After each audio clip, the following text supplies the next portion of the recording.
Welcome. In this video I'm going to be taking a look at this Galayou G6 light bulb camera. So this was provided to me by the distributor, but they're not compensating me for this video and they're not reviewing it before I post it. If you find this video helpful and you want to purchase one of these, I'll put a link to it in the description on Amazon, and if you use that link it helps me out a little bit and doesn't cost you anything extra. So let's take a look at the specs on the side here. Display resolution is 2K 3 megapixel. Power supply is E27 lamp holder. Power consumption is less than 6 watts. Wi-Fi frequency is 2.4 gigahertz. Working temperature is minus 10°C to 50°C. Working humidity is less than 95%. Data storage is TF card, and that would be a microSD card, max 128 gigabytes. And then we have the dimensions are 85 by 49 by 33 millimeters. And then on the top we have some features. It says 2K video, two-way audio, night vision, motion detection, smart siren, SD card storage, cloud storage, and multi-user sharing. So let's get this open.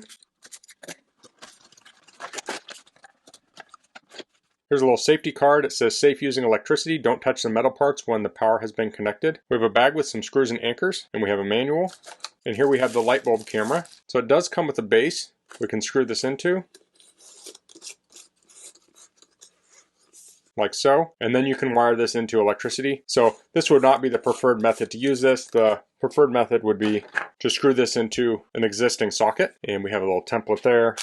And we have the manual. So product diagram, we have lens, microphone, reset button, microSD card slot, speaker. This shows us the indicator light status. This does have an app. It's the Wingsview Cloud app, and I'll be going over that. This talks about how to add it. Here's an FAQ. Okay, so let's take a look at this. So one of the challenges with security cameras can be powering them. So this takes an interesting approach, is this replaces a light bulb with the camera. Now this can be used outdoors, but it's not waterproof. So if you use this outside, you'll want to have it in some sort of fixture that covers it and keeps water away from it. So an outdoor fixture that has good coverage over it would work. You could put this in a porch or patio area. I think this could also work well in a garage. Now one thing to consider, someone could just unscrew this and take the camera. So if that's a concern, it would be best to mount this up high where someone can't reach it. So some may think that's dumb, that someone could easily steal this, but you have to consider not every application is the same. Someone might want this to watch their dogs in their backyard and there's not a high risk of thieves stealing this, or someone might be able to mount it up high. So people have different needs for cameras, and if you're in a high theft area where someone's going to steal this, then this camera is not going to work for you. But for other people, I think it can be a great option. So I'll show this in relation to it. This is a 100 watt equivalent LED bulb here. You can kind of see the difference between the two. And here I'll measure it from the bottom of the base to the bottom of the bulb. It's hard to measure exactly, but it's about 5 inches. Might be 5¼ inches. Now let me get another measurement here. From the base to kind of the top of the camera area is about 3 to 4 inches. So say you have some sort of a can this is going up in, if it hangs down about 4 inches, you'll still be able to have clearance for the camera. So it does have this protective film here. I'm gonna pull that off, and it does have a light on it. So to test this out on my bench, I have this trouble light. I'll screw it in here. This normally has a shield on it. I removed that so this would fit. Now we saw that little tag that says don't touch exposed metal, and the way I have it right now you can see that metal is exposed there. I would not want to touch that. So depending on what kind of socket you screw this into, you may or may not have metal exposed. This is not a typical application. I'm just doing this for demonstration while I set it up here on my bench. So I'm going to set this up on my iPad. I'll go in the App Store and I'll search for the Wingsview app. So I already have it downloaded, but if you don't, you'll download it, then you'll hit open. We have the sign-on screen here, so you'll need to create an account. I used my Apple account, so I'll tap on that. So now I'm authenticated. I have my other Galayou cameras on here. So I want to add one. I'll hit plus. I'll hit Galayou. I'll hit G6. I'll hit Wi-Fi connection by QR code. I'll hit select. So I'm going to plug this in, turn it on.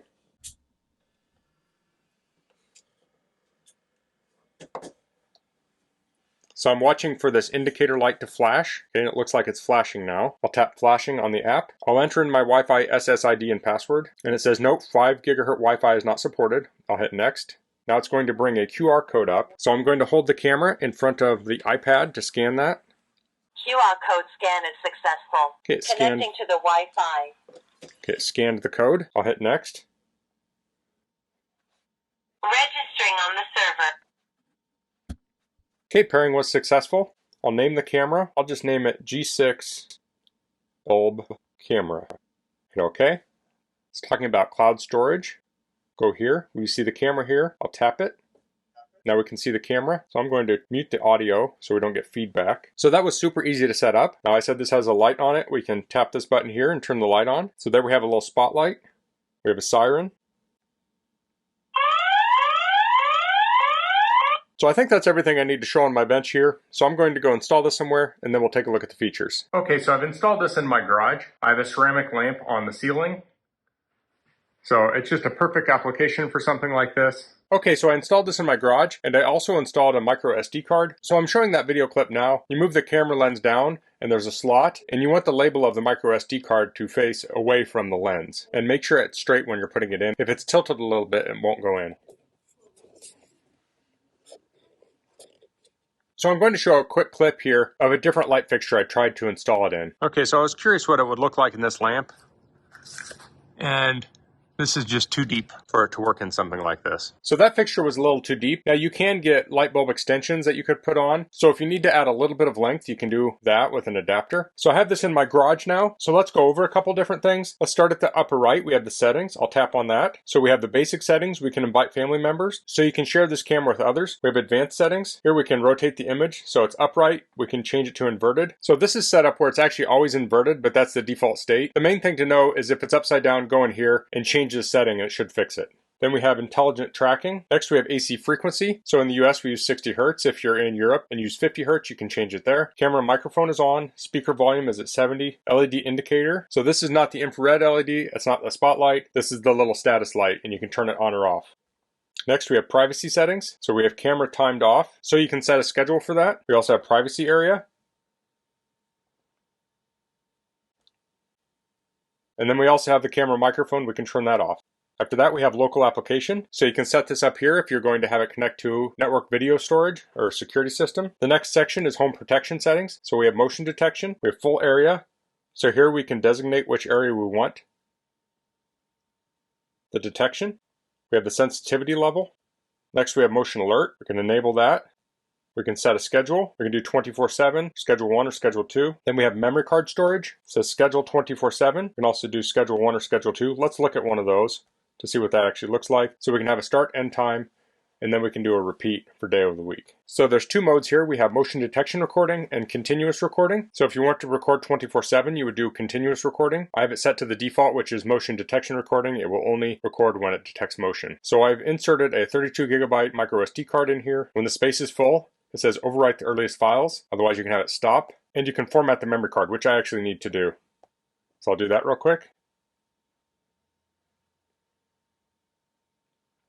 It says format completed. Say OK.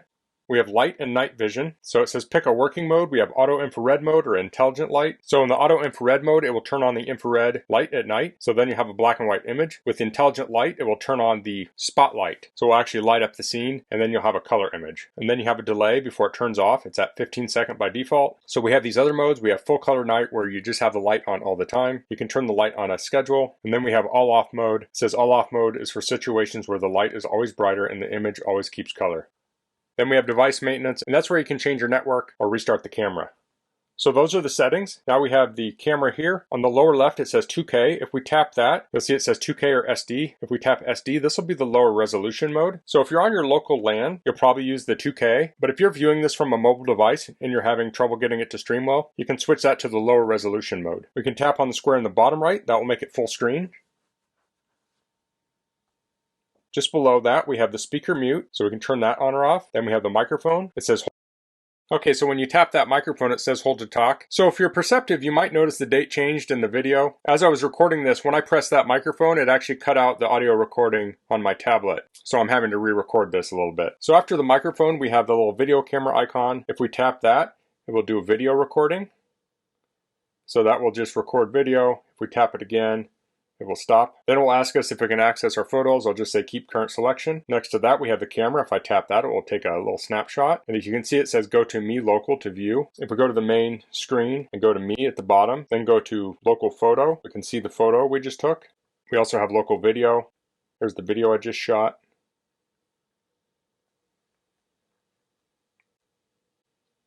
So below that, we have alert. So this will list out the motion events, so we can tap on these to play them. Now you can change the sensitivity. Sometimes the light might change, that might trigger it. Sometimes it might be a person. Then next to alert we have replay, and this is a timeline. So I'll widen the timeline out. It'll be easier to hit this here. And I can play the video. So you can see the garage door opening. And then I'll be walking through in just a second.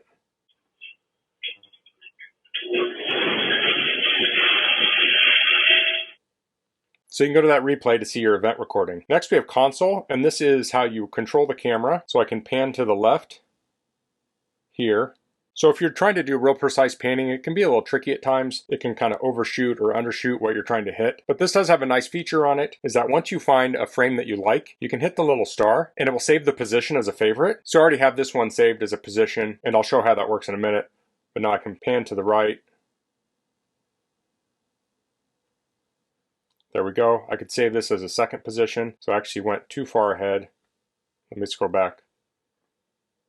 Now I'll kind of go to the middle a little bit. Now something to point out is that if you zoom in and save a favorite, it does not save the zoom level. So if you save this, when you look at it later, it would just look like this and you'd have to zoom in again. So I'll tap out of that. I'll go to position, and this is going to have our favorites. So I have 3 of them here. This is the center position. I have left car. So if I tap that, it will go over to the left car. So you can see how fast and precise that is. If I tried to do that manually, I might overshoot it or something. So if you have a scene, what you should do is go in and find the things you want to look at regularly and set positions for them, and it can really make navigating this a lot easier. Now I'll go to the car on the right, and I'll go back kind of towards the center, but offset a little bit and up. And this is the one where if you were to zoom in, you'd have to do that manually. So I'll go back to center position here. Now when I went back to center position, it stayed zoomed in, so I'll actually have to zoom out.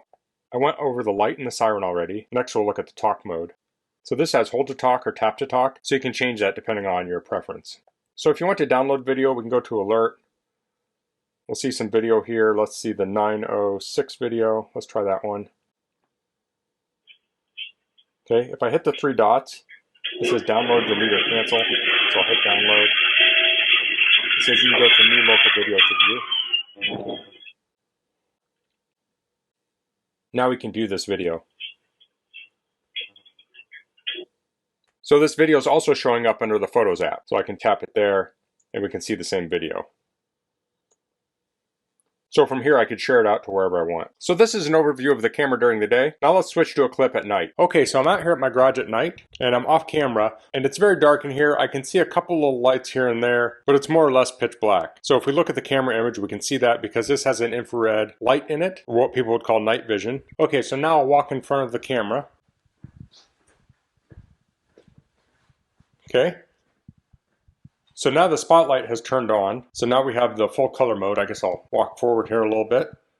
Now there's going to be a delay in my mouth moving and the audio because I'm recording the audio on my tablet. And you can see a notification popped up here. It says new motion for camera G6 bulb. Okay, so I had to move. My tablet was out of Wi-Fi range. And now it's not detecting motion now, so the light has turned off. So we went through the settings earlier, but there was a setting on there so you could have the light on all the time when it's dark out. But I like this motion mode. So we can go to positions again. We can go between the different positions.